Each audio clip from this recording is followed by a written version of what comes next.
Happening, you filthy animals? So, hope everything's going really well for you. It's your first time watching the show, hanging out with us. You happen to stumble across this. Welcome to my little corner of YouTube. I got to tell you guys, the Demon 170s are coming. Everybody's starting to put videos out. How many of the videos have you watched yet? Which number of video about the Demon 170 is this for you? Now, granted, this is a long form. This is being filmed as a live chat. And so when people come up and they're asking questions here on the screen, a lot of times what they'll ask when we're talking about the Demon 170, or when we've talked about it before, has been, will it run that 890X number? Will it actually cover the number that Dodge is claiming? Well, I can tell you this, it sure as hell better, because so far, everybody's watching this with just the right amount of bated breath and oohs and ahs, except for one little thing. Has this news gotten stale yet? I thought we were supposed to have these cars maybe a little bit earlier. Fellas, it's the middle of November, all right? You're in the middle of what is in essence one of the coldest months of the year for some areas that have drag strips. That means you've missed out on all that sweet, luscious density, altitude, having cold air on a drag strip. You're going to be forced to drag your Demon 170 down south to either Dallas, Bradenton, or insert track that hasn't closed its doors yet, and run your cute little toy up and down the draggy strip to try to get just a little corner of a nugget carved out for yourself as somebody that might have gone a low 9 in a Dodge. Something that everybody has done at some point if they've modified or driven at least a modified Hellcat. So you get to be part of that crowd. Oh, and here's the other thing. If you got this car at sticker, well, congratulations on winning the flipping lottery. The numbers that I have heard lately coming across that jackass morons have paid for this car has been anywhere from $150,000 over sticker, which would put it at roughly $250,000, to as high as $350,000. Save the guys that only got a $20,000 or a $50,000 add tag.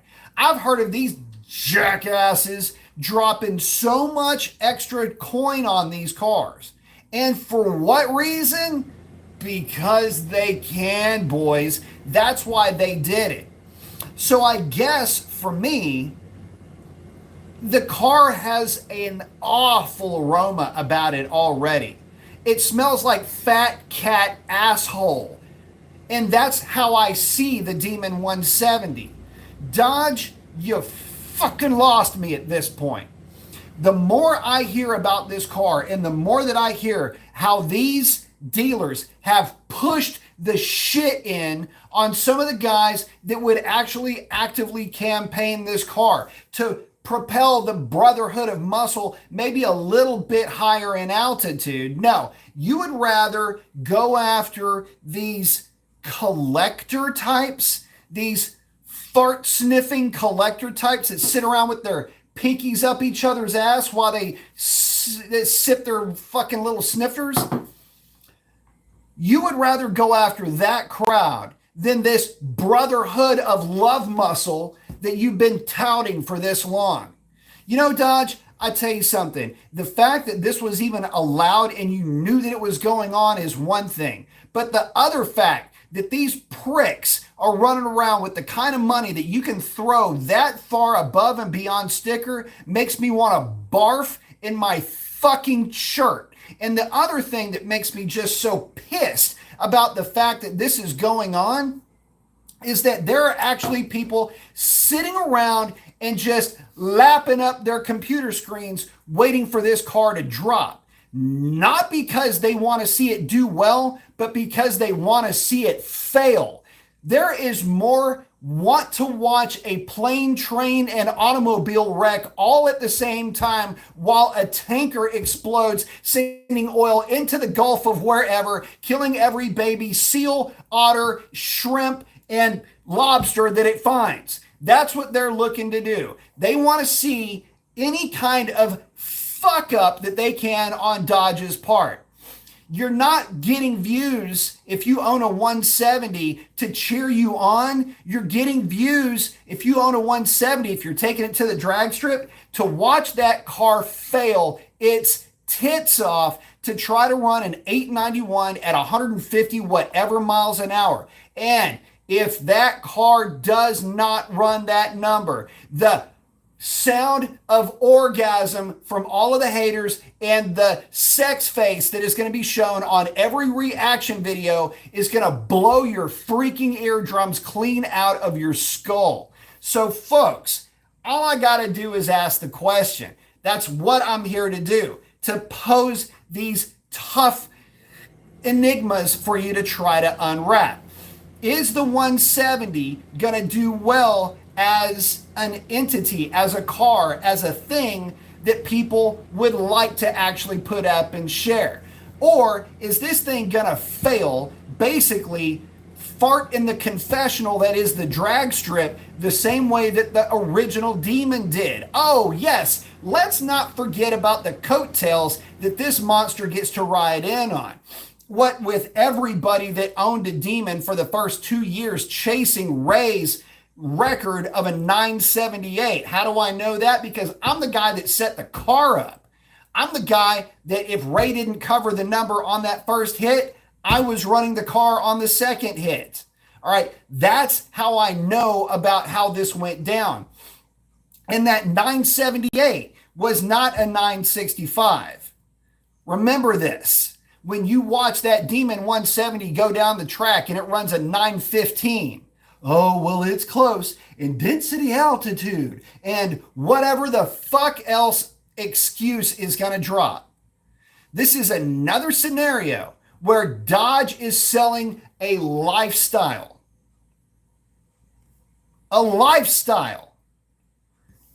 Dodge is selling leather hats and assless chaps to rich guys that can afford to drive this car. They're taming the beast. Ooh, it's so powerful. It doesn't even let NHRA don't want to come near it. It got all them powers. It's so powerful. Powerful it is. It's like a beast. It's a demon. This is fucking embarrassing. It's embarrassing on a level that I can't even get to. The fact that this car is releasing at a time when the guys up north that would have had the best shot of running this number will not be able to run the car. That you're going to be forced to drag the car down south in musty ass air, and albeit cold and dense, it's going to have a grains level probably around 125. If you're lucky, if you catch it during the very first part of winter in January, you're going to have a low grains day, and it's going to be a lottery hit when you actually get that car to run in those weather conditions. And we're going to have every clown that's out there clowning this Dodge Demon 170. This is a masterclass in how to take great news and a great product and snatch defeat from the jaws of victory. Whether it's in a win, a number, a marketing, a view, anything that has to do with a branding image. This is how you fuck up a brownie. Like, this is how you get something that is awesome so completely wrong on so many core levels, these core values, this tradition. You know, these are, I'm going to start saying words that will make you bust a nut in red, white, and blue. Tradition, value, brotherhood, Mopar. All of these sounds, they got a guttural sound to them. And they are absolutely Euro-garbaging this to death. And I don't mean that in like a cool, swabby kind of way, like in a Jag E-type kind of way. They're making it bad, like it's a bad replica. This is just like a shit plastic Rolex, man. This is gross. This is flash without substance. This is chrome covered plastic. It is absolutely horrible. And the reason that this is supposed to be a big deal was this was supposed to be the sign off. Oh, wait, shit, I'm sorry. That's the 2018 Demon. My bad. Oops. What do you call this? The what? The last hurrah for the Hemi engine? Okay. So let me ask you something, rich as fuck guy. If you bought this thing for shitloads of thousands of dollars over sticker, we're going to do that car? We're going to do with it? Let me ask you another question, kind of along the same lines, Mr. Shitloads of Money. If you've got these shitloads of monies and you buy one of these Demon 170s, you going to get that thing out on the street? We going to see what this bad girl can really do? Or are you going to get it to a drag strip? Kind of confused here. Because you're going to get your ass stomped on the street by some kid in an insert car's name here with a bunch of money thrown at it in turbos or nitrous or the combination of the two. And when you get your ass to a drag strip, do you even know how to drive it? I'm a multiple record holding Hellcat owner. I've got more passes going down the drag strip in a Hellcat than most of any of the other YouTubers combined, with the only exception of a very small few, which you're all subscribers to their channels. The rest of them, though, combined don't make up to either myself, Racer Rex, Demonology, and a couple of others, Speedy. So I'm going to ask you, with only a hint of sour grape jelly on my part, you mean I can't get my hands on one? Nobody's done more with a stock boost Hellcat than I have. Jim Mopar has done equally as much as I have with a stock boost Hellcat. But nobody's done it as much in the States. He's up in Canada. I'm pretty sure, oh yeah, and with a stock Demon too. Oh yeah, did I happen to mention I'm the first person to ever run a 9-second pass in a Demon at Houston Raceway Park before it shut down? The first. That's me, the bald guy, your old buddy Brian. And I couldn't have gotten a sniff on that car myself? And if you're going to holler grape jelly, yeah, a little bit. But let me just tell you this. Every single one of the, how do I put this? Every single one of the dealerships were asking so far above sticker around here that, well, how do I put this? You would have had to have been a complete and total idiot to try to cover a $90,000 or $125,000 add tag to a Demon 170. Is that car going to be worth that kind of money in 10 years? I don't know. I know that the second that they come out with something faster than the Demon 170, the Demon 170 goes away. In terms of it, I should say the Demon 170 doesn't go away. It's already here. But that resale value is going to drop. And there's always going to be somebody, right? It's Hemi and the whatnots and who's it calls it. Okay, well, drop your 401k all up on that thing. Whatever. Do what you got to do, boo. But I will tell you this. When it comes to the dealers, when it comes to not the cars, not the trucks, but when it comes to the dealers and when it comes to the idea that this would be allowed and that guys that have made a name for themselves by putting Mopars in the winner's circle, that have campaigned Mopars, are going to not even get a nod, only to have the greed and the absolute trashing of what would be considered all of the marketing and all of the branding, brotherhood, family, what was it, generational, whatever, blah, blah, blah. They were talking about Kaniskus, one of the releases. Trashing that, throwing that into the gutter for what? Short-term profits? Profiteering? Let me tell you something. There are other brands out there. There are other brands out there. And let's just put it to you this way. There are plenty of people flocking to them right now. Have you seen what they're doing with the S650? Well, let me just bring you into the fold. I think there's several of them right now in the 10s naturally aspirated. Gear, tires, tune it on corn, tune it on race gas, whatever. Get some weight out of it, 10s. They're doing that with S550s. Throw that 800 horse FRP blower on that car.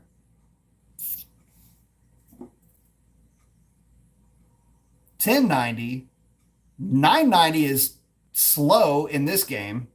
Think more like 920, 9-teens. Think more like 890s.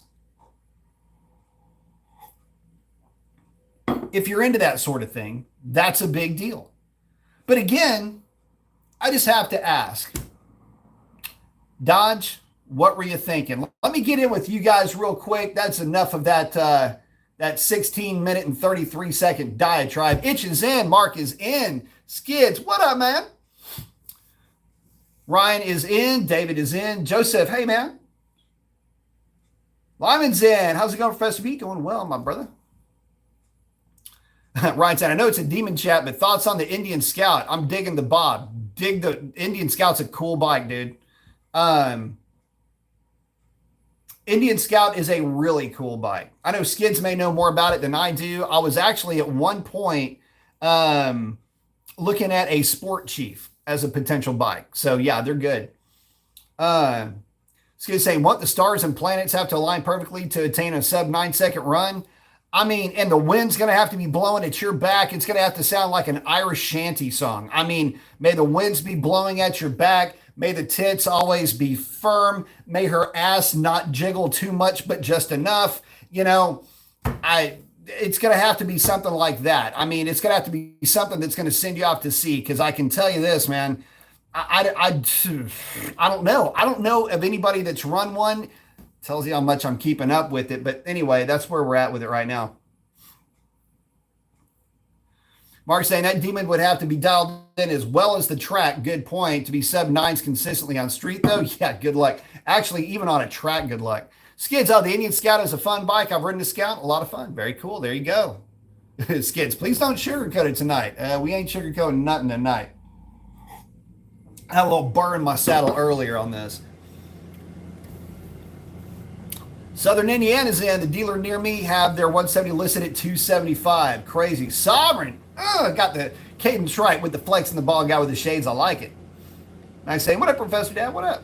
Noab RT saying 986 at 148. Oh, here in Ohio, someone I know is not happy. Really?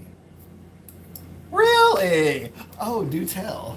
Well, a 906, you say, or 906, not 06. That's a 986. Oh, that would be a oh shit moment.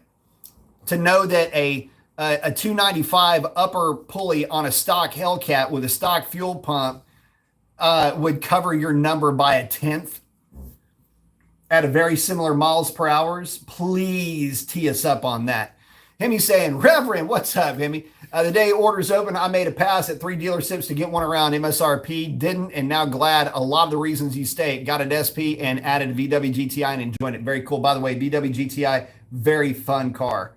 And with a little bit of just a and a that thing is a bad little hot rod too. Red Dog's in. What up, man? Sovereign saying, Mopar. Oh, Skids, don't forget the word family. I know, kidding, right? Y'all remember, speaking of family, y'all remember when they had, I guess, contracted, I almost said Dolph Lundgren. Isn't that funny? When they had contracted Vin Diesel and he was doing the voice thing or whatever for the Demon 170 and he sounded like he was shit-faced. That's pretty funny. Sovereign, yeah, it's just a drag race car. It's not really. The thing is, it would make a great daily driver. The problem is that they're sedate as hell with your foot not getting into the throttle. They're saying, "Good evening, everyone and friends. Good evening." Hey, Noab, I wonder if that Demon 170, if it was number one on pump gas and not E85, and number two, if it had gone past its break-in periods yet. Just curious. Sovereign's liking the Scat Pack Chally, folks. Show. Eric's hanging out with Sovereign. Skids, yep. Liking what Sovereign is saying. Sovereign saying, "Hey Eric, welcome to B's live stream. You got in on a rare one tonight, bud." Let's see. Eric and Sovereign hanging out. Skid saying, "I hope that Mr. FU Money loses their ever-loving ass on that 300 A170. I don't know how you're going to, it would take you, how long does it take to recoup that kind of money? And how easy would it be to launder money by spending that kind of money on a car like that? It's kind of like art." X saying, "What up, Professor B? What up, X?" Sovereign, "Sting me with your stinger." What is that? I still don't get, where did that advertising come from? Like, fill me full of your venom, or what is it? What does that guy say? It's like the End is Near guy in that Hornet commercial. It's horrible, and it's so bad because, I mean, it's not just bad because it's a Hornet. I mean, the Hornet can't. It's not the Hornet's fault that it sucks, right? It's the Hornet's fault that it's wearing a Dodge brand on it. You know, if the Hornet was a Plymouth, you'd never make a joke about it. But it just, oh my God, it's just awful. That poor thing. It's like naming your son Sue or something.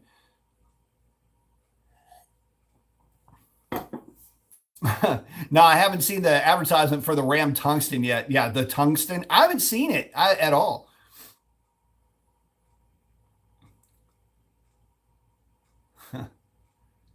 See, Ryan saying, "Irish saying, you love it. I'm Irish." That's right. Got to send you to sing somehow.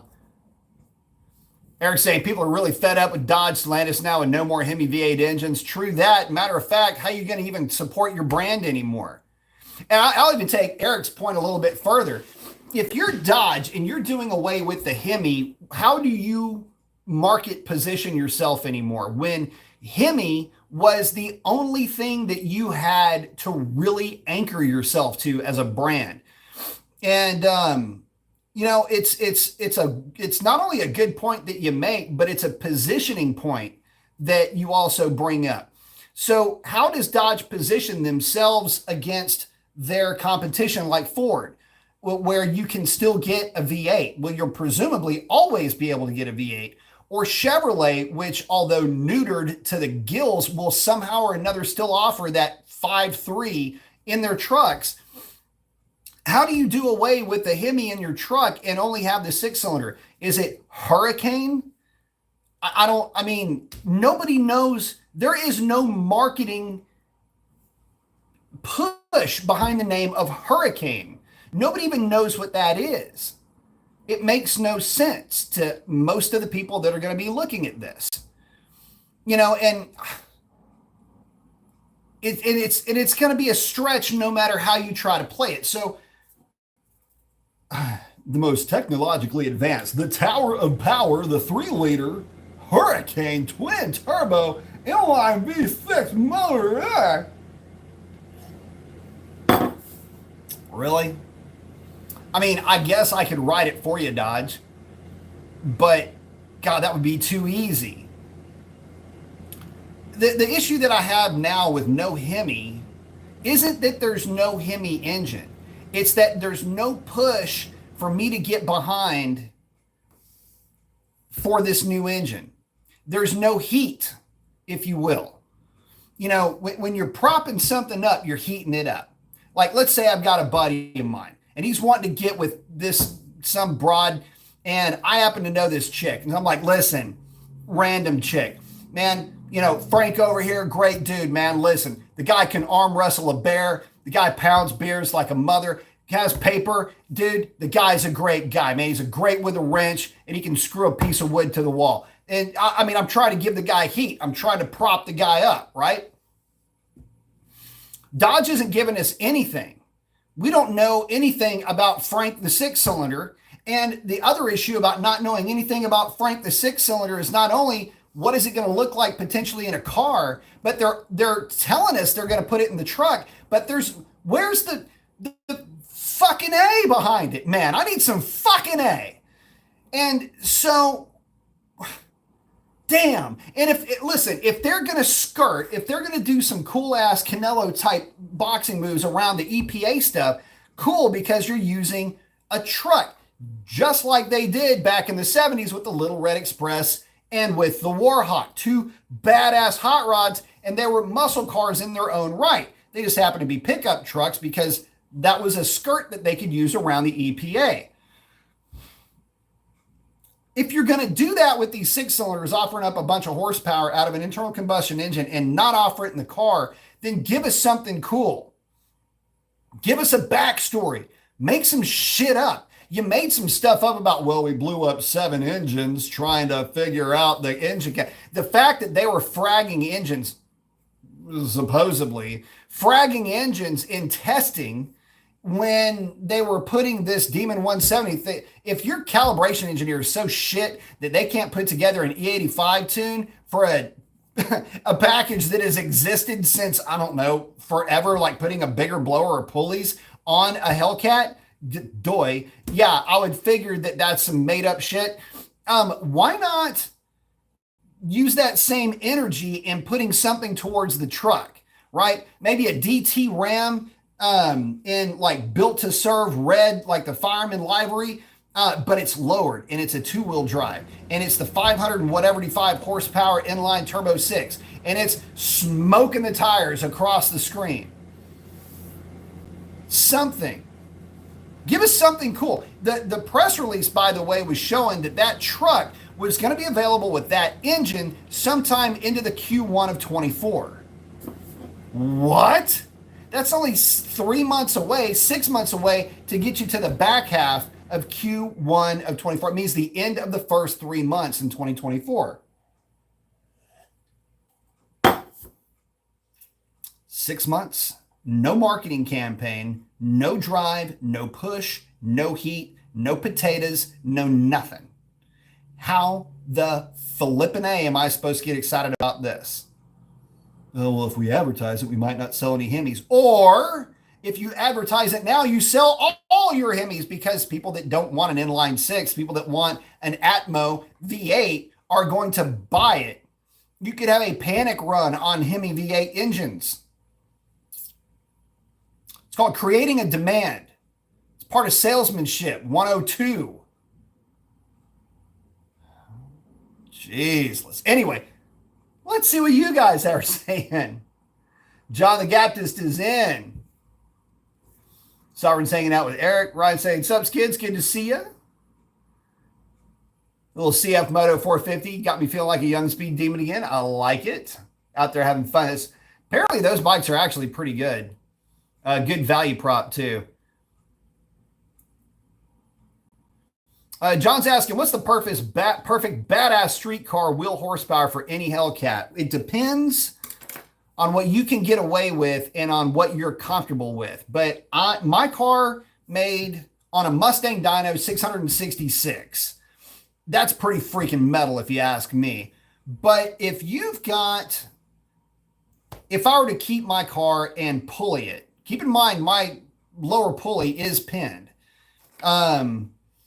If I were to keep my car and pulley it, I would probably go with a 295 or a 3.0 upper that would bump it to right at 7 bills. So 700 to the rear wheels with on a Mustang dyno. That's about where I would leave it because it puts you just outside of the range of being able to hook up on a good street tire.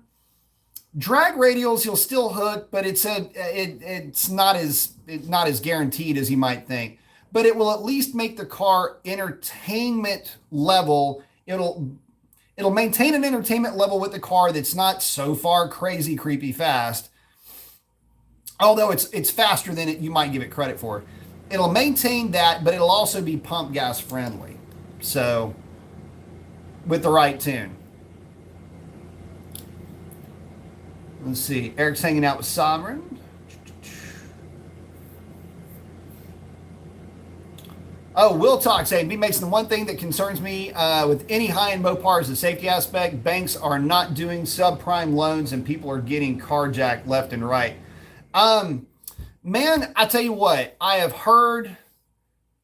So let's talk about the carjack thing, the back half of that first. Some of that is real, I'm sure.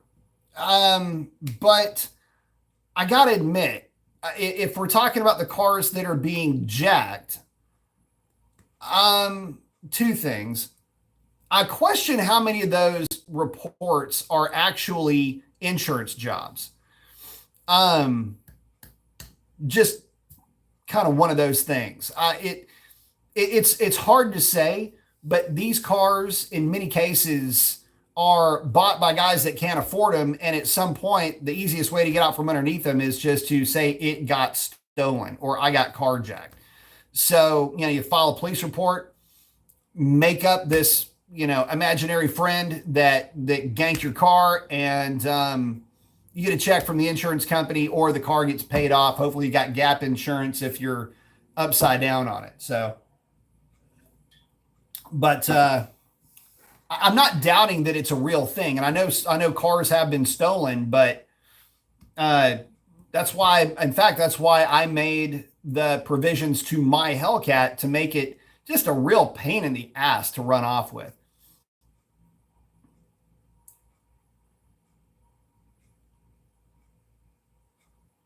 Let's see. This kid's just liking John's name. Oh, Sovereign. Yeah. Let me feel your sting. That thing. Yeah.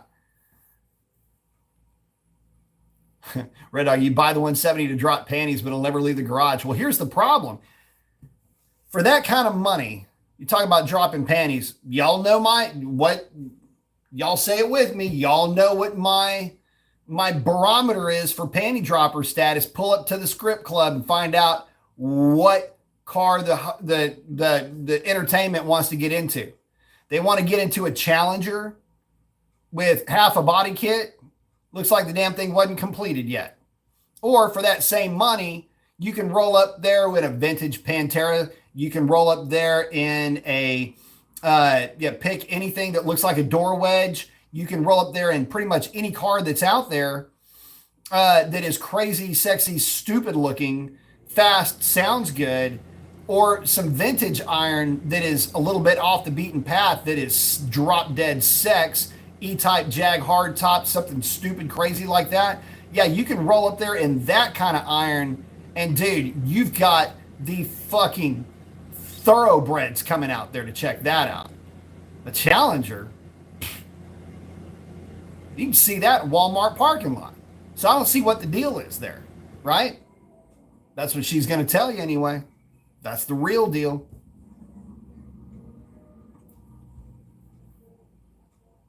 Oh, Tad saying, feel like Dodge not making the TA and Daytona high performance handling machines seem to be a missed opportunity. I agree with you. That would have been the perfect segue for the wide body. Oh, Sovereign about that. Show me your stinger or whatever it is. Yeah. Oh, what's in the cup? This is coffee. And actually this is just regular old black coffee with a little bit of homegrown honey. From a local source here. And it is, just coffee. I am really not one to drink so much anymore. So I was saying, where the hell, except I do love me a good bourbon though.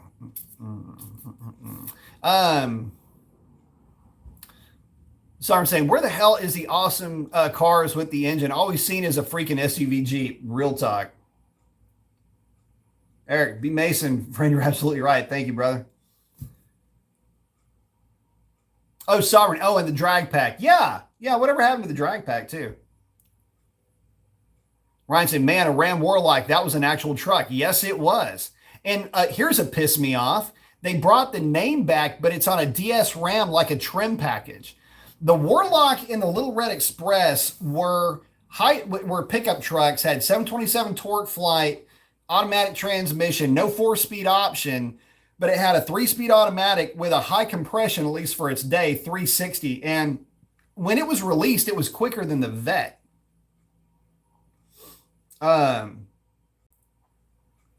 Skids, oh, yep, hanging out with Ryan. The SS 450 is a total Ninja 400 killer. Ninja 400 is a good bike, too. Sovereign saying he's not a truck guy, but I'd go for the Fall Guy truck. Fall Guy truck's legit. Long wheelbase. It's a long wheelbase C20, which is a 3/4 ton 4x4. Another cool truck is the Power Wagon from Simon and Simon. Check that one out if you're not familiar with it. Ryan saying the new Warlock was not the same. Oh, Noab, I believe the break-in was done. A little over 1,500 miles is on the card. That was the best pass out of 13 passes in 3 days on Echo Ocho Cinco Chingao. And only 3 bills DA. It will be a private track rental this week again for more testing. Do I need to fly down and drive it for him? It sounds like I'm hoping somebody just doesn't know what they're up to at a drag store. You're going to be there. Just drive it for him. You know what you're doing. Skid saying where I'm at car-wise these days. Damn, the GR Corolla Turbo 3 is looking badass these days. Yeah. There's a lot of cars that are starting to look really good. Ryan, or the Lexus RC350. Yep. I don't know the year it was, but it was back in the day stuff. Right before or right after the Supra, the Lexus SC300, which is what the Supra was based off of. I knew a dude that had done a build on a green one that was devastatingly fast. And it was basically a 2JZ type build in that car. Made a little over 1,000 to the wheels. And in matter of fact, that was the first car I ever saw put down over 1,000 horsepower to the rear wheels. Ryan say, where's the propaganda? Ryan, its name is Hurricane. Raucous Light One. Exactly. Good song. Sorry, yeah, Dodge needs something new. I agree with you 100%. Or the AER CUDA, smaller Challenger looking thing. Sure. Skids hanging out with. Yeah, so if y'all don't know what Skids and Sovereign are talking about, there was this horrible ad campaign for the Hornet, and it lasted a little too long. And it was terrible. It was the end is near and the swarm of hornets are coming, and it was, a real like stylized version, like a cartoony, like a mechanical version of a hornet. And this guy, penetrate me with your stinger. I love you, Dodge Hornet, or whatever the guy's screaming. It's just an embarrassing. It's cringe to watch. Like, it is cringe porn for the brand of Dodge. It's so freaking sad. But anyway, Ryan, but handles like crazy. Yep. And so I don't want to see the Hurricane in a muscle car. I want to see it in a sports car. A lot of people were saying the same thing about the 3.8 V6 in the Grand National. And look what it turned into. You can do it with that engine. Matter of fact, in Australia, where there was a inline 6 Hemi, it was sold as such, as a matter of fact. It's a hot rod Hemi engine, but it was just an inline 6. And man, guys did a lot of work with that motor back then, hot rodded the piss out of it. And so there is some heritage there, but do something cool with it. You don't have to. It doesn't have to be about the Hemi anymore, because there's no Hemi for it to be about, I guess. But I guess if you have any self-respect, or if you at least respect the brand and those loyalists that have gotten you to the point where you're at, you owe it to them to do something because, again, I've said this so many times, but not all Dodge owners are Dodge people. A lot of Dodge owners are ex-Ford guys that just didn't have a Mopar outlet because they just weren't born at the right time. Chevrolet, different story, but if you own a Ford, a lot of times it's because you used to own a Dodge.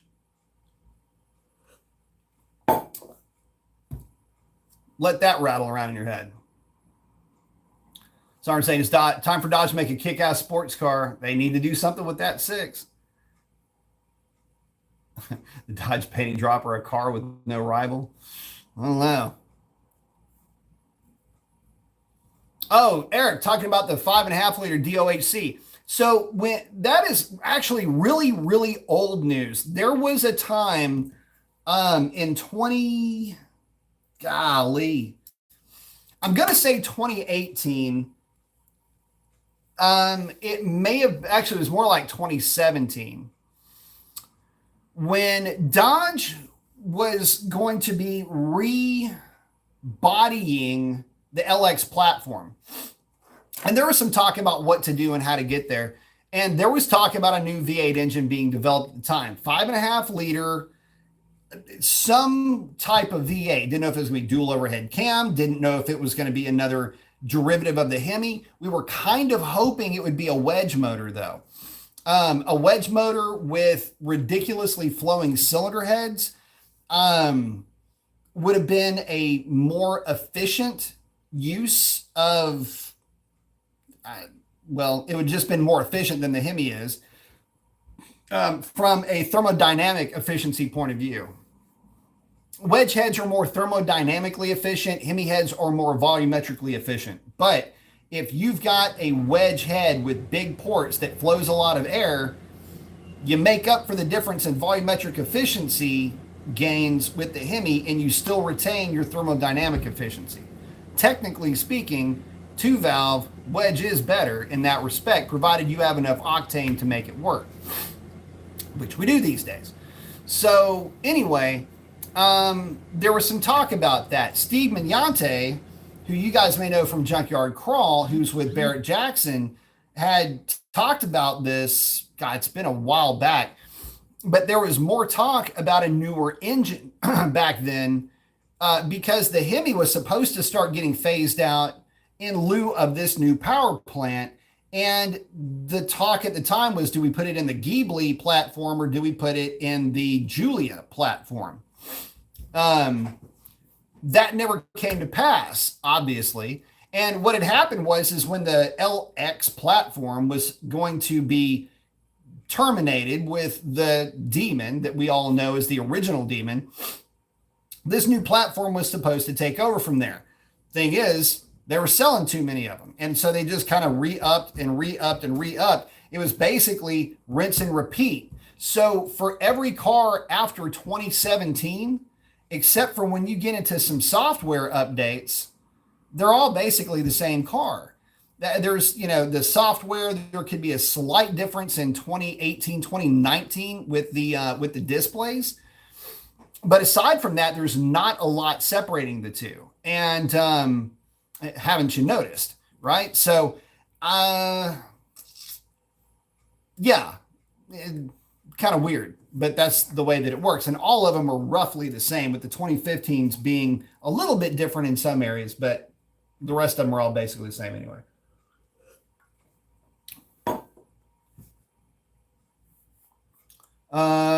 Sovereign's hanging out with Eric. Ken saying most of the dancers like trucks, but true. Yes, they do. DM saying the Hornet is the Bud Light of Dodge. They just haven't admitted yet. It's just a failure all over the place, isn't it? That's pretty funny, though. Sovereign's saying, Simon and Simon, I totally forgot about that series. I've been on an 80s kick. Yeah. There's that horrible ad again. Ryan saying, yes, the Grand National. Um, sorry, things sound like hotcakes. Eric pulled. Eric pulled it. I don't know what he said, but it sounds like it's funny. He's gonna say you're right. Be a nice inline six, built right, can sound and be badass. I'm a former Ford guy, by the way. May end up a Ford guy again. Listen, there's a lot of Ford guys pissed off that we never got the Barra. If you're not familiar with that, check it out. It's a 4-liter turbo inline six that is everything that the 2JZ is, just 33% better. It's, it got another full liter of displacement, and the guys over in Australia are just making obscene power with that thing. So where the hell is that in the Mustang? That's another thing. That would be sick if they decided to drop the Barra or a Barra-esque engine in the Mustang. Shut your mouth hole up, son of a gun. That would be a nasty ride. Right, I want a damn Ballstead 5.7 Hemi. It's funny. The Ballstead Hemi, really all that is that it's not shaft rocker. It's a ball and stud rocker style. Odd that they never did make one, to be honest, because that shaft is got some goofy push rod and valve train geometry. Ryan saying poly heads. Actually, technically, those were canted valves too. So I'm saying, we have seen V8 come back from the dead, but I wonder if it is gone for good. I don't know if it's gone for good, but I don't know. We'll just have to see. All right, saying working on an M6 416 LA block poly heads build in a 68 with a small Pro Charger manual trans would be a lot of fun to drive. It's going to say 68 what?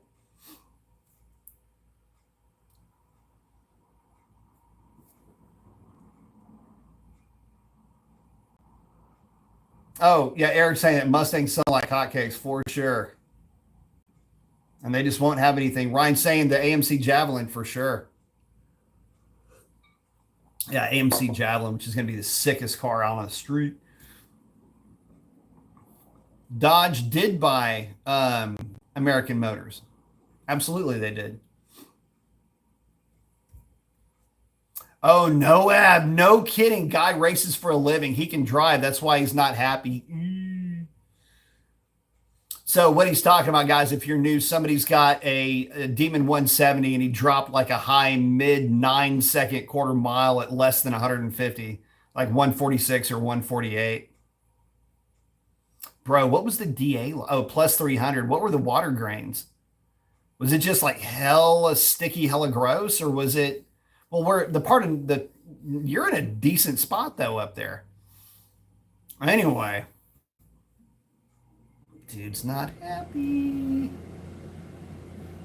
So I'm saying Dodge just doesn't have a Supra to put the Hurricane inline six in. That's true. Red Dog saying Dodge commercials have been horrible that few years. Yeah. Oh, the George Washington one. Yeah, that's still funny. DM saying, I'd still like to see a Dodge V8 with dual overhead cam and pneumatic valves. I'd like to see Dodge with a DOHC V8. That would be great with any kind of valves, push rod, actuated, or otherwise. Well, they wouldn't be dual overhead cam if it had push rods. Although you could technically have you could have 4 valves with push rods, which was done. There was a 302, it's a Ford cylinder head. Oh, and I cannot remember the manufacturer, but it had the forked rocker with 4 valve heads. Skid's asking, did the 170 really drop the 890 at the launch? No, it did not. Matter of fact, that was a contrived number that they put up there. That car did not run an 8 anything. And from the looks of that pass, I don't even know that it ran a 9-second anything on that hit when they ran it at the at that unveiling or at the launch. Eric's hanging out with DM.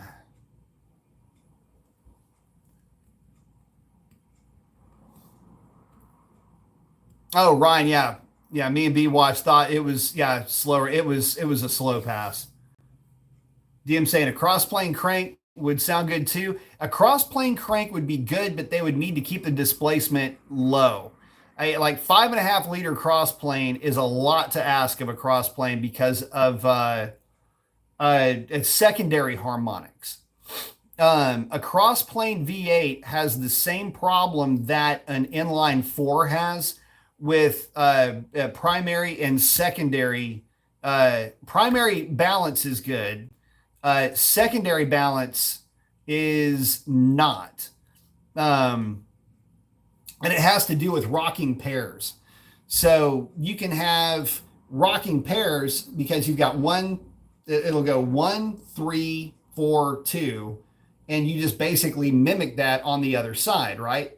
So you have 4 sets of rocking pairs in a flat plane crank configuration, and that's why you don't see high displacement flat plane cranks. That's why all of the really badass sounding flat plane V8s are all anywhere from like 3.5 liters to like 4.5 liters. It's just because you can mitigate or at least delay those secondary harmonics until an RPM that the engine can't flow to. Well, then that's fine. And again, it has more to do with stroke length and RPM than it does anything else. So there's your engineering brain fart of the day. Someone's asking, can there be a Hemi dual overhead cam? Or is that something that really... What did I say? Cross plane? I think I said flat plane. But if I said cross plane, that's my bad. Yeah, flat plane. Cross plane is a normal engine where you have, at any given time, 2 cylinders on the same bank will fire simultaneously. So like on a Ford, it'd be 1, 3, 7, 2, 6, 5, 4, 8. And on a GM or a Mopar, it'd be 1, 8, 4, 3, 6, 5, 7, 2. But you'd always have 2 cylinders firing on the same bank consecutively. But that's just the way that it ends up working out. But yeah, you have a... if I said cross and I meant flat, that is my bad, big time. Or is that something that really only works well? Oh. Okay. So this is where guys really get weird when it comes to the word Hemi. Tad, thanks again, buddy. By the way, I appreciate that contribution to the cause, brother. Appreciate it. So Hemi is describing a hemisphere, like my head. Okay, my head would be the Hemi, right? Intake valve, exhaust valve, right? And it's like this. Well, if you turn my head sideways and put a valve here and a valve here and a valve here and a valve here, that would still be in a hemispherical configuration. But it's called a pentahead because it's the top portion of a pentagram. Okay. But when the 904 project was in play, that was a dual overhead cam, 4-valve Hemi big block, only in that it was called a Hemi by Dodge. So in that respect, it is Hemi, but it's a Hemi is in normal parlance would refer to a cylinder head configuration with a cross flow from the intake manifold side to the exhaust side. That's really it. You've got variants of that, like canted valves, like what you'd find on a big block Chevy. Some Fords were canted valve, but the reality is that if you're looking for a specific definition, it's any cylinder head that is like shotgun head is the other way to describe it, where you have like the Ford Hemi, the Boss 429, you didn't call it a Hemi, but it was a shotgun head. The same thing, that you've got a valve that faces a hole, in essence, that faces an intake runner, and a hole that faces your exhaust header or exhaust port for the cylinder head.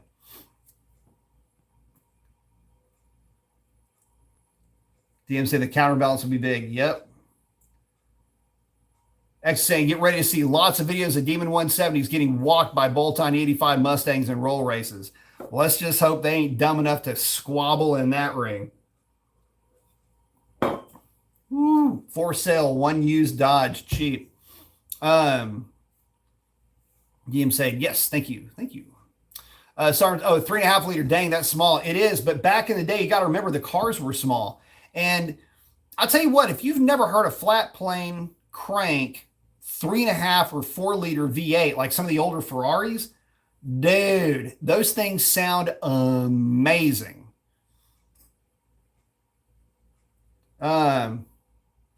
Oh, Tad saying, my bad, you correct. Yeah, maybe I might have misspoken and then caught it. Ryan saying dual overhead poly would be easier. Yep. Eric is in. Tad, thank you.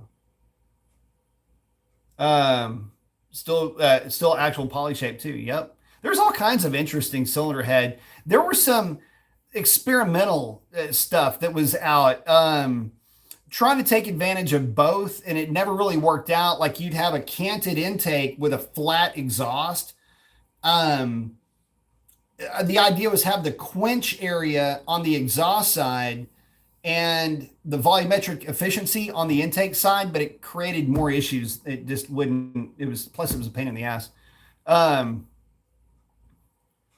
saying, hell, a 5 liter dual overhead cam poly head, flat plane crank, it would all scream, man.